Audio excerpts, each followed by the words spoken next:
Question number 3. From the pair of linear equation for the following problems and find their solution by substitution method. Form the pair of linear equation. कुछ problems हमें दे रखी है, उनकी linear equation हमें form करनी है यानी कि बनानी है। उसके बाद उसके सॉल्यूशन भी हमें निकालने हैं बाय सब्स्टिट्यूशन मेथड से। फर्स्ट पार्ट है हमारे पास, the difference between two number is 26 and one number is 3 times the other, find them. यानी कि बोथ नंबर हमें फाइंड करने हैं। तो स्टार्ट करते हैं सॉल्यूशन। यहाँ हमें दो नंबर चाहिए क्योंकि दो नंबरों का डिफरेंस हमें दे रखा है। So let the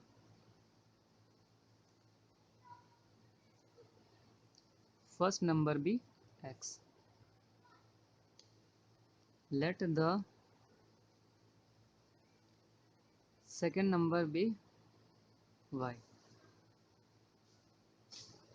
Then as per question,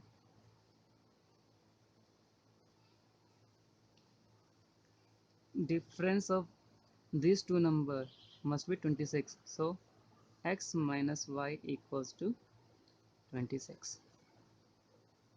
Say this is question number 1. And second condition is one number is 3 times the other. एक नंबर जो है दूसरे नंबर के 3 गुना ज़्यादा है। And we can say x is 3 times of y. तो ये हमारे पास आ गई क्वेश्चन नंबर 2। अब इन दो इक्वेशन को सॉल्व करके हमारा पास आंसर आ जाएगा। यहाँ हमने x को 3y लिया है, हम y को भी 3x ले सकते हैं। जब y को 3x लेंगे तो ये y माइनस एक्स हो जाएगा, क्योंकि x को हमने पॉजिटिव रखा है तो इसलिए हमने x को लेफ्ट हैंड साइड ही रखा है। तो दोनों इक्वेशन को सॉल्व करते हैं by substitution method.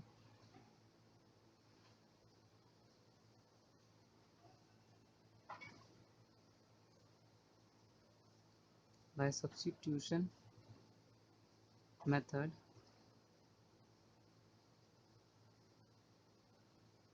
substitute the value of x in equation 1। Equation number 2 में हमें x की वैल्यू y के रिस्पेक्ट में आ रही है, तो इस वैल्यू को हम फर्स्ट इक्वेशन में पुट करके हम वहाँ से y की निकाल सकते हैं। इसलिए substitute the value of x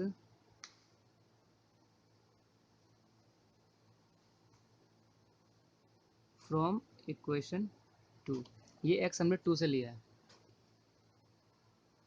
Therefore x minus y equals to 26 implies 3y minus y equals to 26 implies 2y equals to 26, therefore y equals to 13। सो यहाँ पे हमारे पास y की वैल्यू आ गई 13 एंड x हमारा 3y है।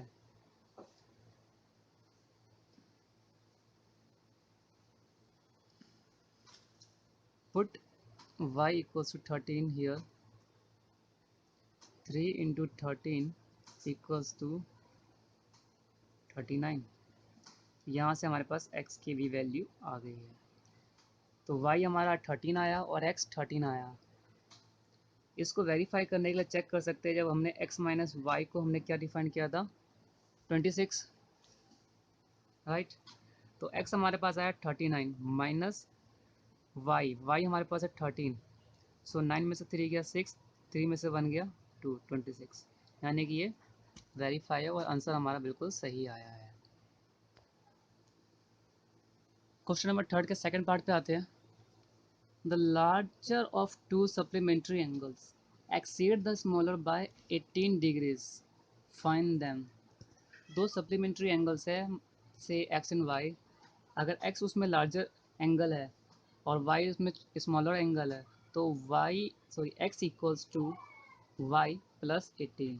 इस टाइप की condition हमें दे रहा है और हमें एक्स और वाई की वैल्यू भी यहाँ फाइंड करनी है। तो इसमें कंडीशन हमें एक ही दे रखी है। सो पहले लेट कर लेते हैं, late larger angle equals to x.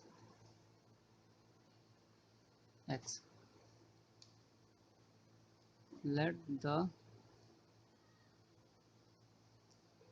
smaller angle be y. Then, as per question, कि larger angle is exceed smaller angle by 18. Larger angle हमारे पास x है, स्मॉलर एंगल y है, और ये एक्सीड कर रहा है कितने से? 18 से। तो ये हमारे पास इक्वेशन नंबर 1 आ गई। दूसरी कंडीशन है नहीं हमारे पास, लेकिन हमारे पास वेरिएबल्स दो हैं, तो इसके लिए हमारे पास दो इक्वेशन भी होनी चाहिए, तभी हमारे पास x और y की वैल्यू आ सकती है। अगर तीन वेरिएबल है तो हमारे पास डेफिनेटली तीन इक्वेशन भी होनी चाहिए, तभी हम x, y और z की वैल्यू फाइंड कर सकते हैं। तो थर्ड इक्वेशन कैसे आएगी यहाँ? सिंस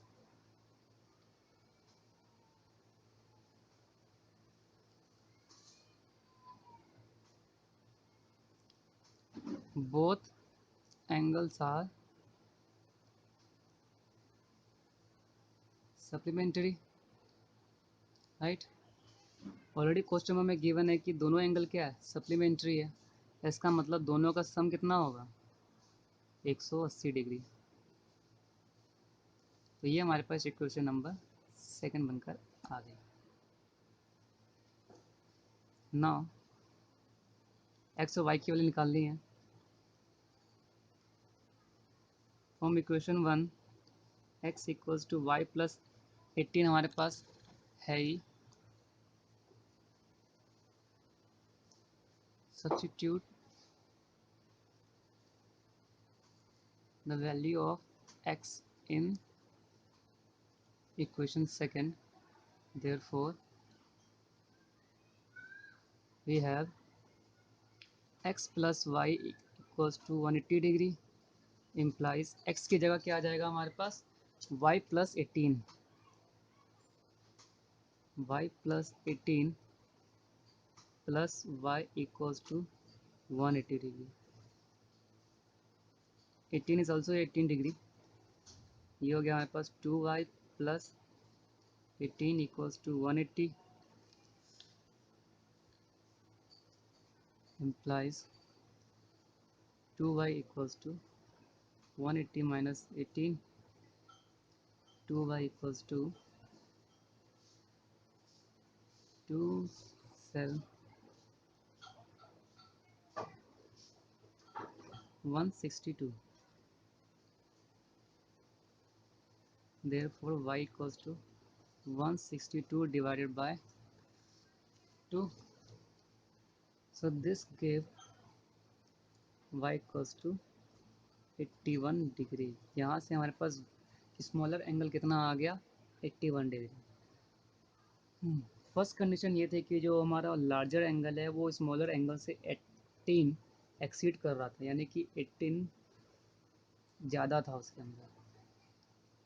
तो डेफिनेटली अगर इसके अंदर 18 ऐड कर देंगे तो हमारे पास 99 आएगा, यानी कि लार्जर एंगल 99 डिग्री का होगा। क्या इक्वेशन का यूज़ करके हम सब्स्टिट्यूट फाइंड कर लेते हैं।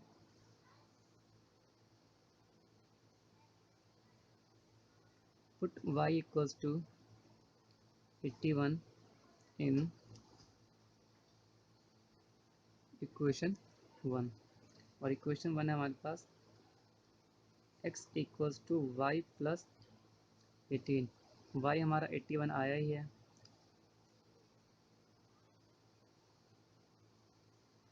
तो ये आ गया हमारे पास 99 डिग्री। तो इस लार्जर एंगल 99 डिग्री का है और स्मॉलर एंगल 81 डिग्री का है। तो ये क्वेश्चन भी यहीं पे हमारा खत्म हो गया, सेकंड पार्ट। थर्ड क्वेश्चन के थर्ड पार्ट पे आते हैं। The coach of cricket team buy 7 bats and 6 ball for rupees 3800। Later she buys 3 bats and 5 balls for rupees 1750 rupees. Find the cost of each bat and each ball. जैसे कि हमने 3.2 में similar question हमने किया था, sorry 3.1 में हमने ऐसा क्वेश्चन किया था, बिल्कुल वैसा ही क्वेश्चन यहाँ पे हमें दोबारा से करना है, लेकिन इसे सब्स्टिट्यूशन मेथड से करना है। स्टार्ट करते हैं solution.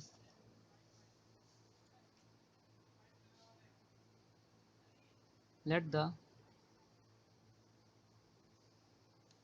Cost of bat equals to rupees x, cost of ball equals to rupees y. क्योंकि हमें दोनों की कॉस्ट फाइंड करनी है तो हमने बैट की कॉस्ट एक्स मान ली है और बॉल की कॉस्ट वाई मान ली है। Now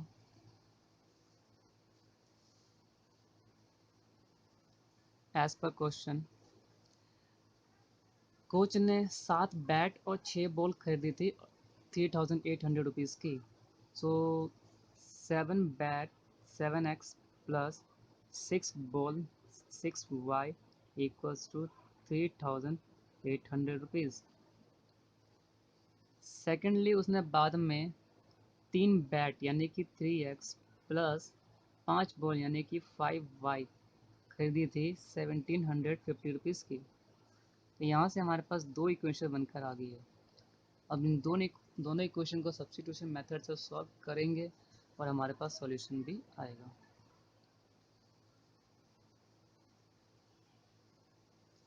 bye substitution method.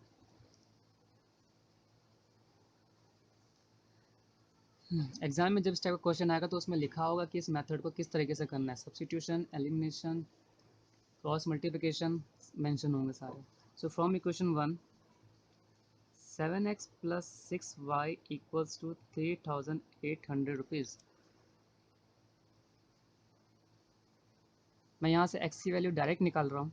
x equals to 3800 minus 6y equal divided by 7। तो ये x की वैल्यू मेरे पास आ गई है। अब इस x की वैल्यू को सेकेंड इक्वेशन में सब्स्टिट्यूट करना है और वहाँ से y की वैल्यू निकालनी है।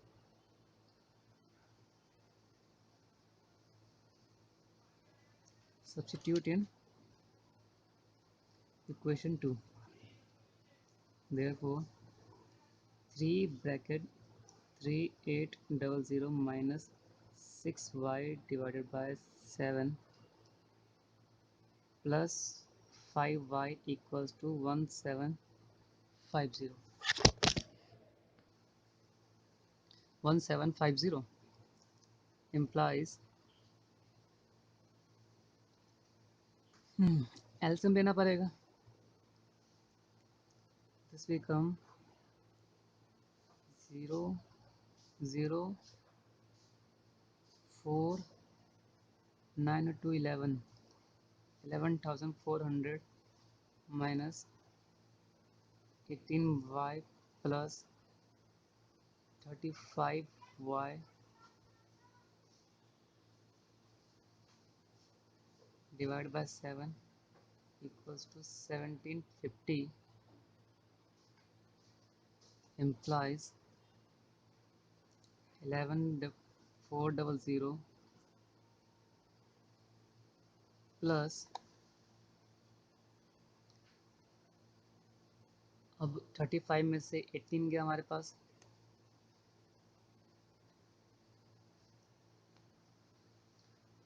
35y में से 18y गया तो हमारे पास है 17y divide by 7 equals to 1750 implies 11,400 plus 17y equals to 7 को यहाँ से मल्टीप्लाई कर देते हैं तो हमारे पास आएगा 7 5 49 एंड 3 52 7 और 5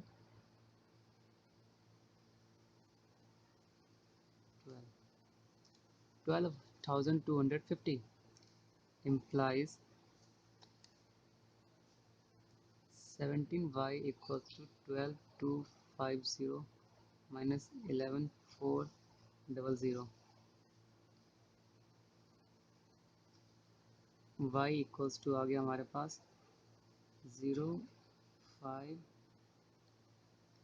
12 में से 4 गया 8 11 गया, finish, divided by 17।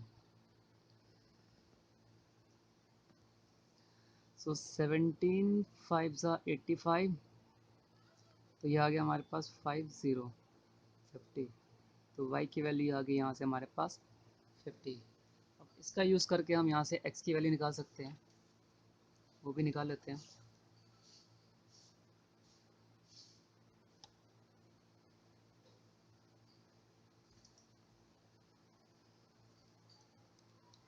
Put y equals to 50 in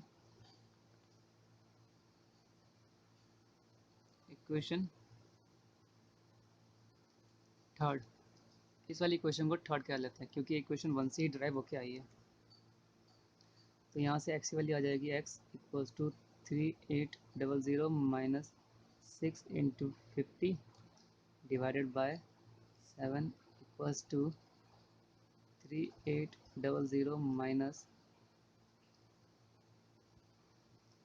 300 divided by 7 equals to 3500 divided by 7 equals to 7 5s are 35, so this becomes 500। so इस केस में हमारे पास x की वैल्यू कितनी आ गई 500। मीन्स एक बैट की जो कीमत पड़ी इनको 500 रुपये की पड़ी। Cost of bat, one bat equals to 500 rupees and cost of one ball equals to 50 rupees. यहाँ कॉस्ट ऑफ बैट और बॉल हमारे पास दोनों आ चुका है। नेक्स्ट क्वेश्चन पे आते हैं जो कि आज के लिए लास्ट पार्ट है। Fourth part as a homework mark कर रहे हो और क्वेश्चन नंबर इसका जो फिफ्थ पार्ट है वो करने जा रहा हूँ मैं। फिफ्थ पार्ट कर रहे हैं इसका। अब fraction becomes 9/11 if 2 is added to both numerator and denominator. If 3 is added to both the numerator and denominator, it becomes 5/6. Find the fraction. Numerator denominator में हम कुछ ऐड कर रहे हैं, तो अगर 2 ऐड कर रहे हैं दोनों साइड अप एंड डाउन तो 9/11 हमारे पास फ्रैक्शन बनकर आता है। अगर 3 ऐड कर रहे हैं बोथ में तो 5/6 बनकर आता है। तो हमें फ्रैक्शन फाइंड करना है कि वो कौन सा फ्रैक्शन है। तो उसके लिए हमें न्यूमरेटर और डिनोमिनेटर को कुछ लेट करना पड़ेगा। सो स्टार्ट करते हैं। Let the numerator be and denominator be y. Therefore the fraction look like what? X by y. Now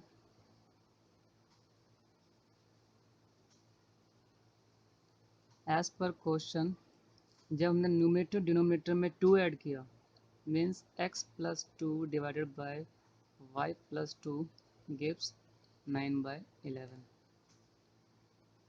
This implies 11x plus 22 equals to 9y plus 18 implies 11x minus 9y equals to -4. This becomes equation number 1. And हमारे पास second condition भी है जब हमने numerator denominator में 3 add किया। x plus 3 and y plus 3 जब हमने add किया तो हमारे पास आया क्या 5/6। क्रॉस मल्टीप्लाई तो ये हो गया 6x plus 18 equals to 5y plus 15 implies 6x minus 5y equals to -3। ये हमारे पास आ गई इक्वेशन नंबर 2। सब्स्टिट्यूशन मेथड से इसे सॉल्व करके x और y की वैल्यू निकाल सकते हैं। अब इसमें जब सब्स्टिट्यूशन मेथड का यूज़ करेंगे तब फ्रॉम इक्वेशन वन से हमारे पास जो x की वैल्यू आएगी वो आएगी +9y - 4 divided by 11 put in equation two. Direct substitute करते हैं इसको, तो ये हमारे पास सेकेंड इक्वेशन ये रही 6 9y - 4 डिवाइड बाई 11 -5y = -3। जब इस इक्वेशन को हम सॉल्व करेंगे y के लिए, तो y की वैल्यू जो इसमें आएगी, मैं डायरेक्ट बता रहा हूँ, y की वैल्यू जो आएगी वो आएगी 9। इस पोर्शन को सॉल्व जरूर करना, y की वैल्यू 9 ही आएगी। अब जब इस y की वैल्यू हमें 9 मिल चुकी है, इसको किसी भी इक्वेशन में सब्स्टिट्यूट कर, इसी में सब्स्टिट्यूट कर हम x की वैल्यू निकाल सकते हैं। से this is question number third. Put y9 = 9 in 3, so x =